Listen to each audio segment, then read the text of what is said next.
Olá, pessoal, tudo bom? Meu nome é Alan Ricardo Costa, eu sou professor aqui na Universidade Federal de Roraima e na aula de hoje nós vamos conversar um pouquinho sobre colonialismo digital. A ideia é trazer para vocês um olhar possível do campo da linguística aplicada sobre esse tema. Para ajudar no debate, nós vamos nos inspirar em um artigo que eu escrevi recentemente, em coautoria com a Taryn Gomes Radin, intitulado Por que o colonialismo digital é uma pauta urgente na linguística aplicada brasileira? Esse artigo ele foi publicado na revista do CEL, Seminário de Estudos Linguísticos e Literários, e eu quero registrar aqui o meu agradecimento à Taryn, não apenas pela escrita colaborativa, mas também e principalmente pelas reflexões que a gente tem desenvolvido juntos em torno dos temas colonialismo digital, inteligência artificial, colonialismo de dados, enfim, agradeço de coração a colaboração.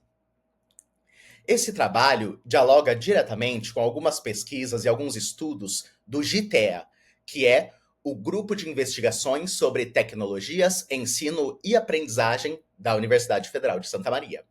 Eu sou um dos líderes desse grupo, juntamente com colegas e amigos como a professora Vanessa Ribas Fialho, que é a fundadora do grupo, e outros colegas como o professor André Bevilacqua, a professora Carolina, a professora Andrea Reginato. E também agradeço a esse grupo de pesquisa por todo o background teórico que permitiu a escrita desse artigo e a produção desse vídeo. Bom, vamos começar nos perguntando: por que discutir colonialismo digital na linguística aplicada? Antes de tudo, é importante a gente lembrar que a LA é um campo transdisciplinar, ou, como diriam alguns autores, indisciplinar, que assume um compromisso direto com a sociedade e com a transformação dessa sociedade por meio da linguagem. A história da LA demonstra isso. E justamente por isso, por respeito a essa história, o campo precisa enfrentar desafios contemporâneos, entre eles o colonialismo digital. Nesse artigo que eu mencionei, que embasa este vídeo, nós defendemos que esse fenômeno do colonialismo, ele já se apresenta como um desafio urgente que pode trazer muitos impactos graves para a educação linguística, né? Para nossas práticas educacionais, para as nossas formas de comunicação, na interação cotidiana, nos processos de ensino e aprendizagem, não só nas escolas, também para os processos de uso de tecnologias digitais e, não podemos esquecer, traz impactos também para o meio ambiente e para as democracias. Ou seja, se a gente deixar de discutir o colonialismo digital, em alguma medida nós vamos estar abrindo mão de muitos avanços que a LA já conquistou nas últimas décadas, que conquistou enquanto um campo crítico, transgressivo, responsivo às demandas da sociedade. Como diz o professor Wilson Leffa, num artigo lá de 2001, a linguística aplicada ela tem um compromisso social. Trata-se de um compromisso de combate às desigualdades, às diversas formas de opressão. E esse compromisso social vem se renovando no campo da linguística aplicada, pelo menos desde a década de 80. Então, essas preocupações que a gente traz para a LA, para o ensino de línguas, para a formação de professores de línguas também, estão associadas a esse conceito de colonialismo digital. O que é isso? De forma geral, a gente pode entender que o colonialismo digital é um sistema complexo de exploração, de manipulação de dados, de informações, além de infraestrutura digital, física, né, e tudo mais. Esse sistema de opressão, ele é conduzido principalmente por grandes corporações tecnológicas, que a gente chama de Big Techs. Essas grandes corporações tendem a estar localizadas nos países ditos do primeiro mundo, né, nos países ditos desenvolvidos, e aqui eu estou usando aspas, evidentemente, porque essa nomenclatura é terrível, mas ainda muito presente em alguns espaços acadêmicos. E nós precisamos tensionar e provocar quais que são os sentidos por trás dessas designações. O que nós estamos entendendo por um país desenvolvido? Nós não vamos aprofundar nesse vídeo aqui o conceito de colonialismo digital. Não é o foco deste vídeo, desta aula de hoje, mas eu deixo aqui algumas indicações de leitura para quem quiser estudar mais e conhecer mais sobre o assunto. Essa bibliografia aqui é muito potente para isso. O que nos interessa agora é perceber que o colonialismo digital ele se expressa por meio de diferentes formas de dominação. Dominação política, econômica, social, cultural e também linguística. Esse último ponto é o mais importante para nós. Muitas vezes o debate recai sobre a dimensão política, a dimensão econômica, que aparentam ser os pilares mais visíveis, digamos assim. Mas é pela manipulação cultural, é pela manipulação linguística, que se garante certo controle sobre as mentes, sobre os discursos, sobre as formas de saber. É a colonialidade do ser e do saber, como dizem alguns teóricos por aí. E como que isso se manifesta na prática? Principalmente pelo controle e pela manipulação da informação, pela produção de narrativas, até mesmo pelo domínio das infraestruturas físicas, tá? Aqui vale um parênteses importante. Por muito tempo a gente acreditou nessa falsa dicotomia entre o real e o virtual. Hoje a gente já sabe que essa separação não faz muito sentido. O digital tem efeitos muito concretos e muito materiais. Basta pensar na exploração de recursos naturais, no desmatamento, no impacto ambiental associado à produção e à manutenção de aparatos tecnológicos que ainda estão muito distantes de uma perspectiva ecológica, de uma perspectiva sustentável. Tem alguns especialistas que já estão até questionando o uso dessa palavra sustentável para tentar justificar certas práticas que não são nada justificáveis. Bom, para dar um exemplo bem prático, estamos aqui em Roraima, né? Capital de Roraima é Boa Vista. Eu estou aqui em Boa Vista, a poucos quilômetros de terra Yanomami, que vem sendo devastada, explorada, saqueada, sobretudo nos últimos anos, em prol de uma exploração de minérios ditos essenciais para sustentar um modelo tecnológico. Ou seja, quando a gente está falando de colonialismo digital, estamos falando de um problema real, urgente, que também está afetando o nosso meio ambiente, o nosso planeta. Terras que estão aqui muito próximas de nós. Bom, os retrocessos que podem surgir a partir do colonialismo digital são muitos, mas aqui a gente vai focar nos impactos negativos na educação linguística. Eu estou falando aqui de situações de racismo, de xenofobia, de preconceito linguístico, de tudo isso que a nossa área vem tentando combater há décadas. Lembremos, por exemplo, dos esforços em desconstruir o mito do falante nativo. Essa ideia de falar como um nativo, de falar de uma forma considerada correta, de falar de forma adequada, tudo isso que remete àquelas ideias super retrógradas de monolinguismo, de purismo linguístico, de casos mesmo de preconceito linguístico. Tudo isso pode voltar com muita força por meio das tecnologias digitais, por meio dos sistemas de inteligência artificial generativa, por meio de sistemas de dados que carregam e reproduzem e às vezes até mesmo amplificam, aumentam alguns determinados vieses políticos e ideológicos. E o mais grave disso tudo é que isso pode acontecer na educação linguística sem a gente perceber, sem a gente notar. Alguns linguistas aplicados já estão se debruçando sobre esse tema, já estão fazendo importantes alertas a respeito desses possíveis retrocessos. Um exemplo é o professor Júlio César Araújo, que nos últimos anos tem se dedicado a denunciar o racismo algorítmico, ou seja, a forma, né, como as plataformas, as big techs, as redes sociais acabam retroalimentando práticas e conteúdos racistas. E é fundamental lembrar, pessoal, que o racismo foi uma das matérias-primas, foi um dos pilares do colonialismo clássico, desse colonialismo que a gente chama de histórico, e ele continua presente no colonialismo digital. Não acabou o racismo, muito pelo contrário. No artigo que eu escrevi em coautoria com a Karen, nós trazemos 2 casos ilustrativos. Esses 2 casos ficaram famosos nas redes sociais na época em que ocorreram. Nós trazemos esses casos principalmente para pensar a conduta de alguns profissionais de várias áreas, mas também incluindo, né, os professores, os profissionais da educação. De um lado, nós temos essa imagem super criticada da mão de uma pessoa negra. Essa imagem foi usada pelo Estadão em uma matéria sobre um atirador, um supremacista branco, que entrou numa escola e atirou em várias pessoas.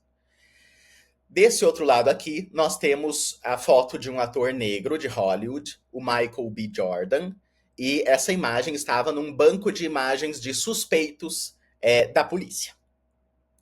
Esses casos, eles nos mostram, eles nos alertam sobre a importância, a urgência de uma postura crítica de profissionais de todas as áreas, de todos os setores, frente aos conteúdos digitais em tempos de colonialismo digital. O jornalista, ele poderia só lavar as mãos e dizer, mas eu apenas peguei uma imagem de um banco de imagens. O policial poderia fazer a mesma coisa. A gente apenas pegou uma imagem que estava aí num banco de imagens. Só que aí a gente precisa se perguntar, qual que é a sociedade que a gente quer construir? É uma sociedade em que a gente não se responsabiliza pelos conteúdos digitais, imagens, áudios, vídeos, textos, nos mais variados formatos, que circulam pela internet? Eu gosto de provocar os meus alunos, professores em formação sobre essa questão, principalmente em aulas que tratam sobre letramentos raciais, letramentos críticos, para que a gente possa lembrar que o racismo entranhado no colonialismo, ele se efetiva pelas práticas humanas. Nós que reproduzimos racismo. E eu vou além, né? Eu apresento esses problemas aqui que estão na tela para provocar os professores de língua e informação a respeito de quais materiais você vai levar para os seus alunos numa aula de línguas, numa aula de inglês, de espanhol, de português, de francês e por aí vai. É algum material que tenha conotações preconceituosas, xenofóbicas, machistas, racistas? Enfim, a gente vai levar conteúdo digital problemático para a aula, porque para acontecer nas aulas de língua o que está acontecendo aqui é um piscar de olhos. Então, se nós não formos atentos, críticos, vigilantes, a tendência é acontecer isso daqui. E aí o professor de línguas vai fazer o quê? Vai se isentar e dizer, eu apenas peguei uma imagem ou um vídeo da internet para usar na minha aula. Eu apenas peguei isso daqui num portal educacional, não reparei muito bem, não pensei muito sobre isso. Aí não nos adianta. Então, é preciso estar atento e forte, como diz o poeta. É preciso uma postura crítica, antirracista, de enfrentamento a essas feridas coloniais que continuam aparecendo em tempos de colonialismo digital. Lembramos que a inteligência artificial ela é baseada em dados e ela pode não apenas reproduzir, mas também ampliar, aumentar as discriminações que a gente busca superar. Então, o caminho para essa superação, em grande medida, se dá pela educação, por uma educação crítica. Um outro argumento para a gente trazer esse debate do colonialismo digital para a linguística aplicada diz respeito às possibilidades de resistência e de enfrentamento ao colonialismo digital pela pesquisa com arcabouço teórico. Em outras palavras, eu entendo que o colonialismo digital não é uma pauta que nos pega totalmente de surpresa. Não é algo que nos pega desprevenido, não é algo que a gente tem que olhar e aceitar e dizer assim, puxa vida, que pena, né? É isso aí que está aí e não temos muito o que fazer. Não. A gente não precisa sucumbir ao fatalismo, a gente não precisa ter essa postura semelhante ao fatalismo tecnológico, porque nós temos opções de autores, de teorias, de estudos, de trabalhos. Nós temos o que buscar na literatura da área para justificar as nossas práticas críticas e obter uma maior consciência sobre a nossa educação e sobre a nossa pesquisa. A exemplo de Fanon, Paulo Freire e vários outros. Alguns podem falar, mas não são linguistas. Pessoal, eu nem vou retomar essa questão aqui, eu vou só relembrar que a linguística aplicada é um campo transdisciplinar, indisciplinar, híbrido, mestiço, e, bom, a gente não se limita de forma alguma a teorias da linguística. Então, a gente não está preocupado aqui em usar trabalho só de linguistas. Tá? Na atualidade, o trabalho do Davidson Faustino e do Walter Lippel tem reforçado o legado do Fanon, um dos principais teóricos da luta anticolonial, para tentar tensionar esse debate sobre a tecnologia como um instrumento de resistência, como uma ferramenta de organização, de pensamentos, de estratégias, de práticas de ação e de luta contra o colonialismo de dados. O trabalho do Fanon, embora não tenha sido pensado especificamente para a agenda de pesquisa da linguística aplicada, inegavelmente serve para o campo da linguística aplicada. Contribui para o que a gente faz, contribui para avanços em questões de língua e linguagem como prática social em tempos de colonialismo digital. Além do Fanon, a gente pode recorrer também ao Paulo Freire, que é a nossa grande referência brasileira. É um autor cujo legado compõe um arcabouço teórico muito potente para a linguística aplicada, para o campo de tecnologias.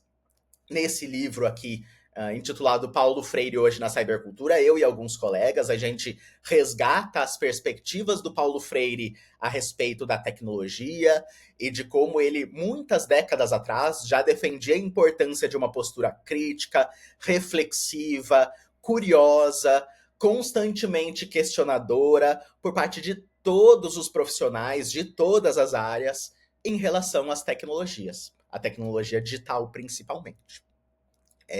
Em síntese, o nosso patrono da educação, ele defendia que a tecnologia ela não deveria ser nem divinizada, nem diabolizada. Ela deve ser contextualizada.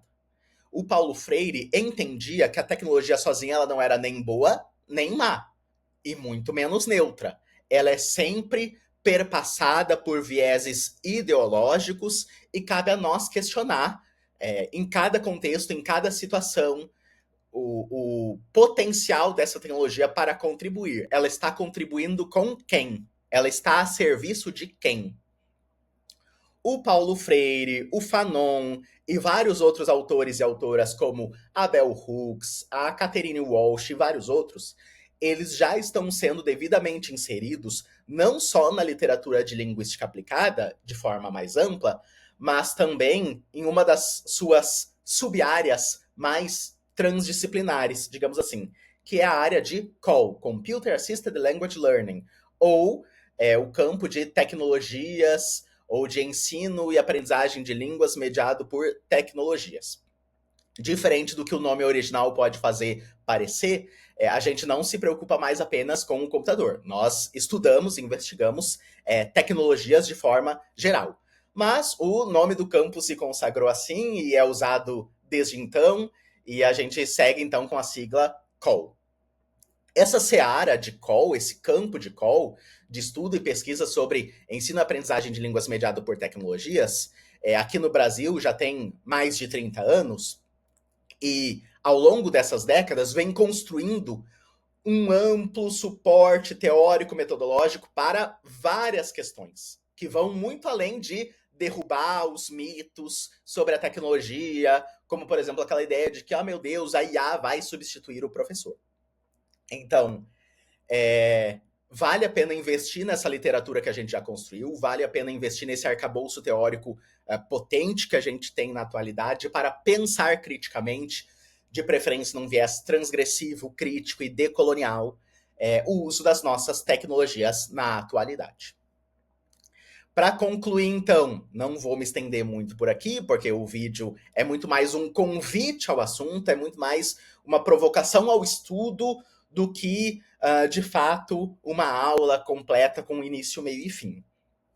Não tenho a pretensão de esgotar aqui o tema, o objetivo é justamente fazer despertar em vocês esse desejo, essa vontade de ir se informar, de buscar instrumentalização teórica e prática para lidar com o colonialismo digital na atualidade.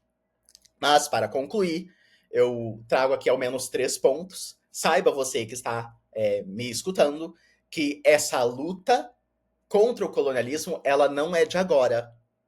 Ela é uma luta histórica no campo da linguística aplicada. O que tem de novo na atualidade é a luta contra o colonialismo digital.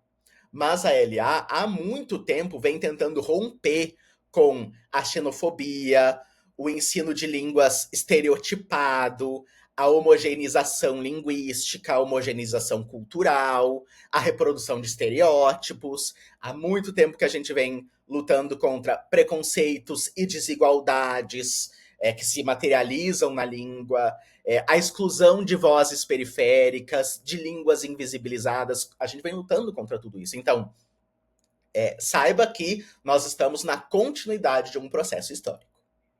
Em segundo lugar, você não está sozinho. Você, professor de línguas engajado, saiba que existem práticas críticas e criativas de uso de tecnologias que se opõem ao colonialismo digital.